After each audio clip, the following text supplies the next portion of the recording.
વડોદરા મહાનગરપાલિકા તંત્રની બેદરકારીનો પર્દાફાશ રોજબરોજના જીવનમાં થતો જોવા મળે છે। પ્રજા દ્વારા ચૂકવાતા ટેક્સમાંથી પગાર લેતા અધિકારી હોય કે પછી જનતાના મતથી સત્તા સુધી પહોંચેલા રાજકીય સત્તાધીશો, બંને વડોદરાના વિકાસમાં સંપૂર્ણપણે નિષ્ફળ સાબિત થયા છે। વિકાસના દાવાઓ તો દૂરની વાત છે, પણ તંત્ર પ્રાથમિક સુવિધાઓ પૂરું પાડવામાં પણ અસમર્થ રહ્યું છે। શહેરના નળોમાં શુદ્ધ અને પૂરતા દબાણવાળું પાણી ઉપલબ્ધ નથી, તો બીજી બાજુ સામાન્ય વરસાદમાં પણ રસ્તા ઉપર પાણી ભરાઈ જતું હોય।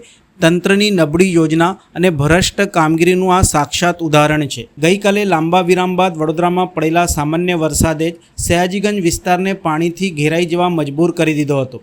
રસ્તા ઉપર વરસાદી પાણી સાથે ગંદા ગટરના પાણી પણ ફરી વળતા લોકોના આરોગ્ય ઉપર સીધી અસર થવાની ભીતિ ઊભી થઈ છે। જો નગણ્ય વરસાદમાં આ હાલત છે, તો ભારે વરસાદ પડતા શું ભયાનક સ્થિતિ સર્જાશે તેની કલ્પના કરતાં ચિંતાજનક લાગે છે। દિનેશ મિલ ગરનાળાવાળો વિસ્તાર તો પૂરેપૂરો જળબંબાકાર થઈ ગયો હતો।